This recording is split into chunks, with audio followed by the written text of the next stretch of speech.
make your path undeniable is by feeling for it on an emotional basis more than thinking for it. You are where you are. You can be hopeful or you can be fearful.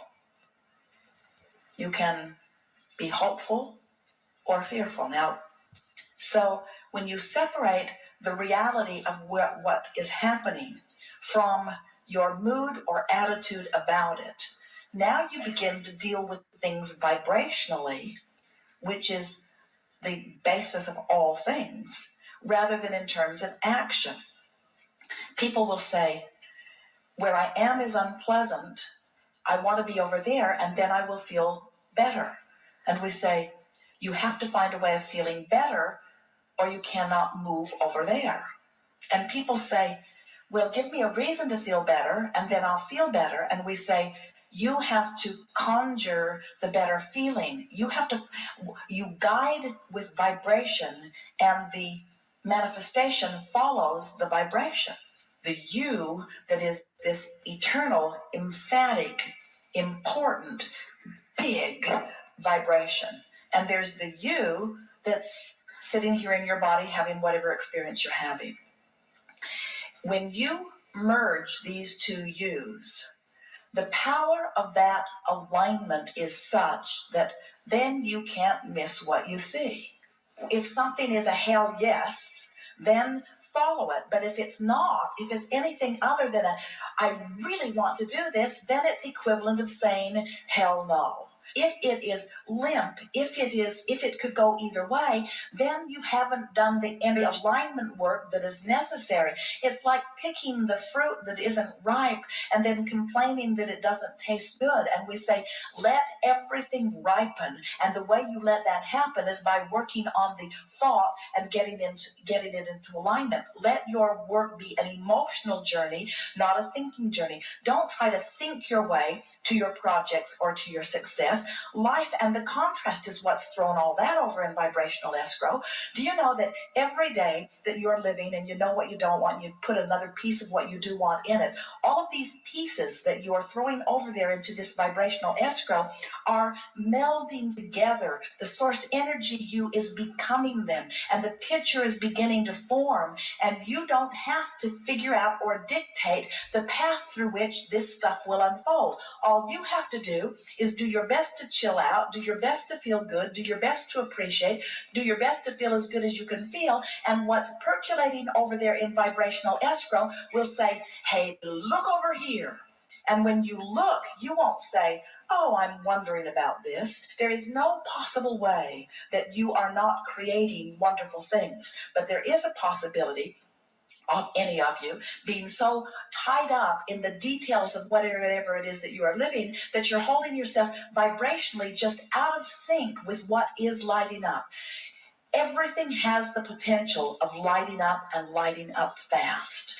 And what your life is supposed to be is just a series of saying, oh, that's the best idea I can find from here. And oh, that's the best idea I can find from here. And oh, that's the best idea I can find from here. And what begins to happen is you begin deliberately turning in the direction of the thoughts that feel better and better and better, is that the things that light up are bigger and bigger and bigger and more and more and more exhilarating as they light up. Life is supposed to be fun and will be. It was never supposed to be a struggle.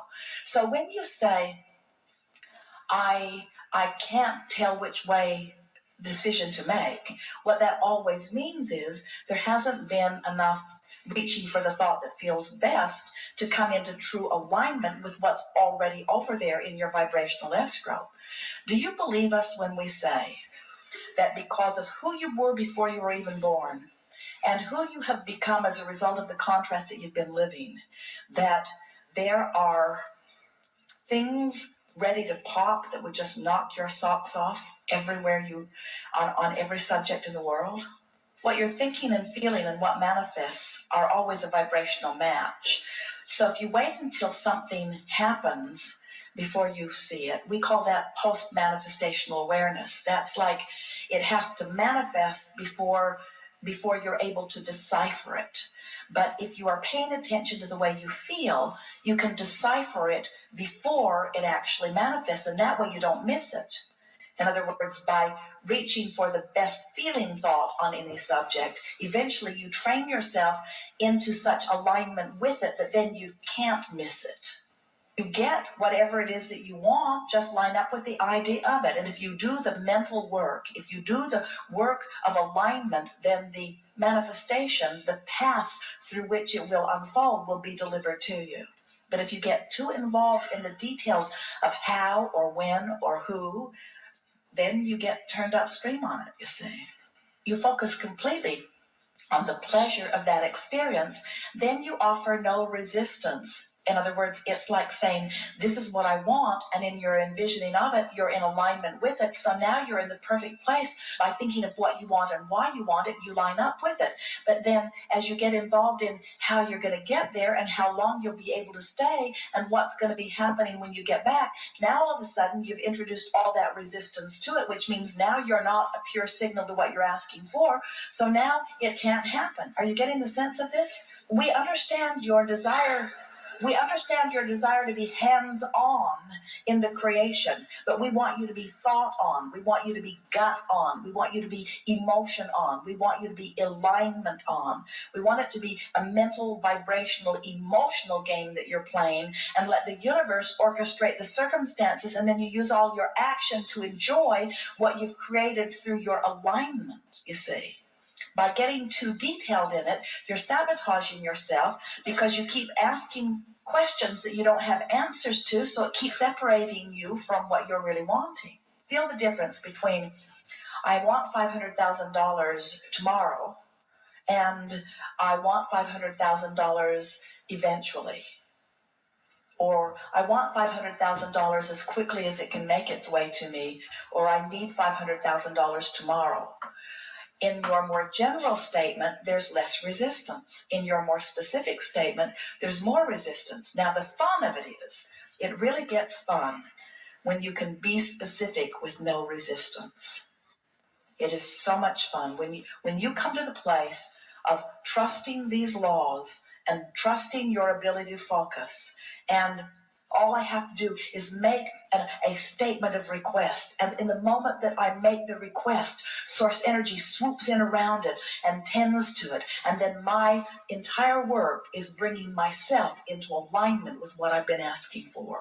And the thing that we so much want you to hear is that while it is fun to specify the details of the way you think you want your life to unfold, if you will specify the emotional details, the feeling details. In other words, rather than saying, I want to be on a beach that has this many buildings and this many tents and this many clothed bodies and this many naked bodies and this temperature of the water and this many concession stands, or this absence of people or this presence of people. Instead, if you will say, I want to be on a good feeling beach. I want to be in a place that feels good to me. I want to feel the serenity of my being. I want to feel the well-being. I want to lie there in the non-restricted environment. I want to lie there in the non-contested energy field. I want to lie there knowing my well-being and my clarity and feeling the well-being of this planet around me, seeing the beauty of the water and feeling the warmth of the sand and knowing the well-being of my being and feeling proud of myself for my life here and feeling satisfied with who I am and who I've become. I want this beach to wrap around me and make me feel the perfection of that which I am. As you find those feeling tones, there's no resistance. And then every other detail that you've been throwing into it all the days of your physical life will be able to be given to you too. So much so that as it unfolds, you'll say, I do not believe that in my wildest dreams I ever could have imagined the perfection of this moment as it is unfolding. If we sat here with you and you only for day after day after day, you would never be able to even come close to articulating the perfection of what's in your vibrational escrow. You don't have the vocabulary and you don't have the time to offer the details of it. But we want you to know that it is there. We want you to know that it is there and it is vivid and that you have added to it incrementally all the days of this experience and before. And so when we say to you, ask and it is given, we're not kidding. And when we say to you, you have asked and it has been given, we're not kidding either. And now as we say to you, you have asked and it has been given, and now you've got to find a way to line up with it, we're really not kidding. And when we say, and the way that you line up with it is by feeling your way there, not thinking your way there. You say, you don't think your way there, you feel your way there. You love your way there, you appreciate your way there, you bask your way there. And what's gone wrong with so many of you, you think that creation is about mind. You think it's about dictating what you want clearly. You think it's about emphasizing it and goal setting and writing it down and training your mind. It's not about training your mind. It's about feeling your way to it. It's about feeling your way along the path. It's about following the path of enthusiasm. It doesn't light up visually, it lights up emotionally. So when someone says, come with me, and you think, nah, don't go. But when someone says, come with me, and you think, man, I'd like to do that, go. When someone says, have you read this and you don't feel anything, then don't. If someone says, have you read this and you feel it, then go. It lights up emotionally. It doesn't light up mentally. It lights up emotionally. It feels good. It feels good. But you see, it can't really light up in that big way and feel really good if you're not up here high on the path. In your mode of appreciation, it lights up in such a way that you want to scream, hell yes. But if you're over here in despair or revenge or anger or even frustration and overwhelmment, it doesn't feel like that. It just feels better. It's the path of least resistance. It's the thing that feels the best from where I am. Your choices are not fabulous or horrible. Your choices are which feels better and which feels worse. And it isn't until you really get yourself consistently in this mode of feeling wonderful that it lights up in such a way that it just knocks you over. You got to be thrilled at the idea of your abundance, not discouraged that it hasn't come yet. You got to be thrilled at the promise of the future before the promise of the future can be yours. You've got to be so excited about your impending wellness that you're not worried about your current illness. It's mood, it's attitude, it's vibration, it's creation. Everything else is regurgitation, you see. You are creators and you create through your emotions. So what you think has a feeling response because you're over here as source energy thinking and you're over here as a physical human thinking. And so these thoughts are converging and you're having an emotional response about how well they match. So source says unequivocally all day, every day, I love you, I love you, I love you, you are lovable, you are worthy. And when you think, I'm not smart, I'm not good, you feel the discord of those thoughts. So as you start loving yourself more and loving yourself more and loving yourself more and loving yourself more so that you love me, I love me, I love me. Now there's one vibration going on relative to that subject. When you find someone and you choose them and make them your enemy and you say, you have wronged me, I hate you, it's bad what you've done no matter who they are, sources over here never feeling anything even close to that. And when you are feeling that, you've caused a separation. You must bring yourself into vibrational alignment with what the source within you feels. That's why it is all an emotional game. So when we say that you have already become this prosperous being and you've already become, with that time that you spend in your mind thinking about that beach that you want to spend time on, that has already been achieved. And you just have to not do that thing you do that takes you to a place that's different from that, you see.